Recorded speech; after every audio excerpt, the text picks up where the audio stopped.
اعوذ باللہ من الشیطان الرجیم، بسم اللہ الرحمن الرحیم۔ السلام علیکم ورحمۃ اللہ وبرکاتہ۔ آج ایک بہت ہی پیارا موضوع ہے، خصوصاً شادی شدہ حضرات کے لیے، وہ مرد و خواتین جو شادی شدہ ہیں ان کے لیے یہ موضوع جو ہے بہت اہم ہے اور بہت ہی فائدہ مند ہوگا اگر یہ آپ میرا آج کی ویڈیو پورا دیکھیں گے تو انشاءاللہ آپ کو بہت فائدہ ہوگا۔ آج میں ایک کھلے ماحول میں آیا ہوں، کھلی آب و ہوا میں۔ موضوع بھی ایسا ہی ہے کہ کشادہ دل ہو کر سنا بھی جائے اور سنایا بھی جائے۔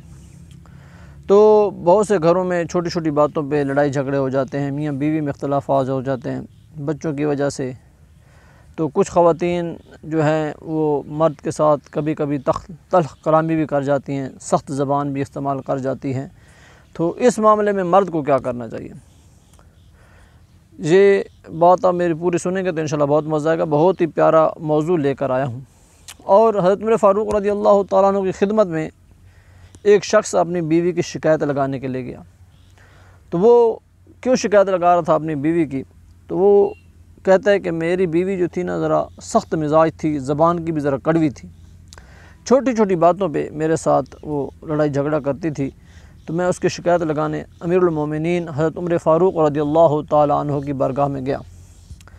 تو جیسی وہ شخص حضرت عمر فاروق رضی اللہ تعالیٰ عنہ کے دروازے پہ جا کے دستک دیتا ہے، تو دستک دینے کے بعد تھوڑا سا وہ توجہ کرتا ہے تو گھر سے نا حضرت عمر فاروق رضی اللہ تعالیٰ عنہ کی بیوی کی آواز تھوڑی بلند ہو رہی ہے، وہ کسی بات پہ بحث مباحثہ ہو رہا ہے۔ تو وہ شخص کہتا ہے بھئی میں اپنی بیوی کی شکایت لگانے جہاں آیا تھا تو یہاں تو ماجرا ہی کچھ الٹا ہے، یہاں تو ان کی اپنی بیوی ان کے ساتھ تھوڑی سختی کے ساتھ پیش آ رہی ہیں یا کسی بات پہ بحث مباحثہ ہو رہا ہے۔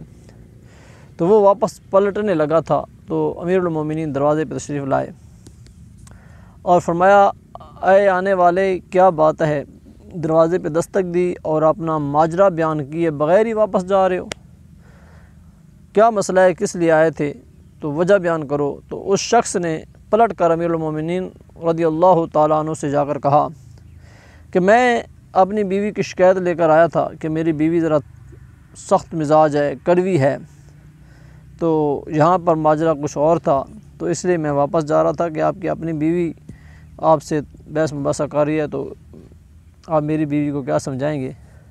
اس پر امیر المومنین رضی اللہ تعالیٰ عنہ نے اسے بلایا اور پاس بٹھایا، فرمایا میں تجھے سمجھاؤں کہ یہ بیویاں کیا ہوتی ہیں اور ان کی کتنی ذمہ داریاں ہوتی ہیں۔ کبھی کبھی ہمارے ساتھ اگر لڑائی جھگڑا کر بھی دیں تو ان کو اگنور کرنا چاہیے۔ امیر المومنین رضی اللہ تعالیٰ نے بڑی پیاری بات کی ہے، فرمایا اے نوجوان، میری بیوی جو ہے نا وہ میری غیر موجودگی میں گھر کو سنبھالتی ہے، میں سارا دن اس جو ہے ایک عہدہ ہے میرے پاس، میں امیر المومنین وقت کا، تو میں سارا دن اس مصروفیت میں رہتا ہوں، تو میری بیوی میرے گھر کو سنبھالتی ہے، میرے بچوں کو سنبھالتی ہے، ان کی اچھی پرورش کرتی ہے، میرے آنے سے پہلے میرا بستر تیار ہوتا ہے، کھانا تیار ہوتا ہے، بہت سی سہولیات مجھے مہیا کرتی ہے، میرے لیے آسانیاں پیدا کرتی ہے، مجھے راحت و سکون عطا کرتی ہے۔ تو اگر کبھی کبھی یہ کسی بات پہ ناراض ہو جائے تو پھر اس پہ ان کی شکایت نہیں لگانی چاہیے، ان کے ساتھ مل بیٹھ کے ان کو وقت دینا چاہیے۔ تو وہ شخص بڑا متاثر ہوا آپ کی بات سے کہ واقعی بات تو امیر المومنین کی ٹھیک ہے کہ میں شکایت لگانے آ گیا تھا۔ اور ایک بات یاد رکھیں، کریم آقا صلی اللہ علیہ وسلم کی پیاری حدیث ہے، حضور صلی اللہ علیہ وسلم فرمایا اگر تمہاری بیوی میں کوئی عیب ہے نا، ایک آدھ عیب، تو اس میں بہت سی اچھی عادات بھی ہیں، بہت سے فائدے بھی ہیں، وہ تمہارے لیے بہت سی چیزیں آسانیاں بھی پیدا کرتی ہے، تمہیں راحت و سکون بھی دیتی ہے، تو ایک عیب کے پیچھے بیوی کے ساتھ لڑائی جھگڑا کرنا وہ جائز نہیں ہے۔ بیویاں کب ہمارے ساتھ تلخ کلامی کرتی ہیں؟ جب ہم اسے وقت نہیں دیتے یا ہم انہیں خرچہ پورا نہیں دیتے، ان کی ضروریات کو پورا نہیں کرتے، وہ صبح سے لے کر شام تک، بلکہ رات گئے تک جب آپ کے بچے سو نہیں جاتے، آپ کھانا کھا نہیں لیتے، آپ کے بستر لگ نہیں جاتے، سب کو سلا کر پھر آپ کی بیوی سوتی ہے۔ یہ کبھی آپ نے نوٹ کیا؟ تو وہ بیوی جب وہ اتنا کچھ کرتی ہے تو جب ہم اسے اخراجات نہیں دیتے، اس کی خوشیوں کا خیال نہیں رکھتے، اس کی ضروریات کا خیال نہیں رکھتے، تو پھر وہ ہمارے ساتھ تلخ کلامی کرتی ہے، سخت زبان استعمال کرتی ہے. تو کبھی کبھی اگر وہ کڑوی بات کہہ بھی دیتی ہے تو ایک بار ایک عیب ہے اس کے اندر، تو 100 خوبیاں بھی تو ہیں نا. حضور صلی اللہ علیہ وسلم نے فرمایا تم اس کی ایک عیب کو دیکھتے ہو، باقی خوبیاں بھی تو دیکھو نا. ہم صرف عیب ڈھونڈتے ہیں، خوبیاں نہیں دیکھتے.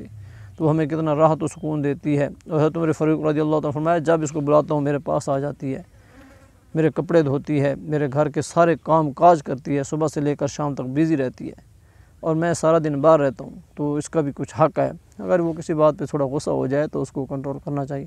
اور دوسرا، خواتین اگر وہ اپنے خامند کی خدمت اچھے طریقے سے نہیں کر رہی ہیں، بات بات پہ لڑائی جھگڑا کرتی ہیں، اس کا ادب احترام نہیں کرتی، تو ان کے لیے بھی حضور صلی اللہ علیہ وسلم کی پیاری حدیث ہے. میرے آقا نے فرمایا جو خامند ہے نا، خامند اس کے جسم سے پیپ بہہ رہی ہو اور وہ ساری پیپ کو اس کی بیوی جو ہے نا وہ منہ سے صاف کرے، اس کو ساری پیپ کو چوس لے، پھر بھی وہ اپنے خامند کا حق ادا نہیں کر سکتے. تو خامند کے بھی بہت سے حقوق ہیں. مجازی خدا کہا گیا خامند کو. اور ایک حدیث میں حضور صلی اللہ علیہ وسلم فرمایا وہ عورت جس کا خامند اس کے اوپر راضی تھا، یعنی وہ اس حال میں مر گئی کہ اس کا خامند اس پہ راضی تھا، تو وہ جنتی ہے. یا اس کا خامند اس حال میں فوت ہو گیا کہ وہ اپنی بیوی سے راضی گیا ہے، تو وہ عورت جنتی ہے. تو اپنے میاں کو راضی رکھیں. تو عورت کو چاہیے کہ مرد کا خیال رکھے، مرد کو چاہیے کہ بیوی کا خیال رکھے. چھوٹی چھوٹی باتوں پہ لڑائی جھگڑوں، کیونکہ لڑائی جھگڑے سے کام الٹ خراب ہو جاتا ہے. بیٹھ کے پیار محبت سے کوئی بات ہے تو اس کو حل کریں. اور بچوں کے سامنے خصوصاً میاں بیوی کو نہیں لڑنا چاہیے، بہت برا اثر ہوتا ہے. تو بچوں کی تربیت پہ بڑا اثر پڑتا ہے. اگر بیوی اپنے خامند کا بچوں کے سامنے جو ہے نا وہ ادب احترام نہیں کرتی، اس کی عزت نہیں کرتی، تو بچے بھی باپ کی عزت نہیں کریں گے. اور جب بچے باپ کی عزت نہیں کریں گے تو پھر ماں کی بھی نہیں کریں گے. اس بات کا خاص خیال رکھیں. بچوں کے سامنے کبھی لڑائی نہ کریں. جب ہم بچوں کے سامنے لڑائی جھگڑا کرتے ہیں تو بچوں کے سامنے جب ماں باپ لڑتے ہیں نا تو اس کی وجہ سے بچوں پر برا اثر پڑتا ہے. وہ بچے پھر ضدی بن جاتے ہیں، وہ بھی پھر اپنے اکڑ جاتے ہیں کہ جب باپ ماں کچھ نہیں کہہ سکتا ہمیں کیا کہے گا. تو پھر جو وہ ماں جس کی باپ عزت نہیں کرتا، پھر اس کے بچے کہاں عزت کریں گے. تو اس لیے میاں بیوی کو چاہیے کہ بچوں کے سامنے ایک دوسرے کی عزت کریں تاکہ بچے آپ کی عزت کریں. السلام علیکم ورحمۃ اللہ وبرکاتہ. اگر ویڈیو اچھی لگی ہو تو اس کو لائک اور شیئر ضرور کر دیجیے گا، اور اس چینل کو سبسکرائب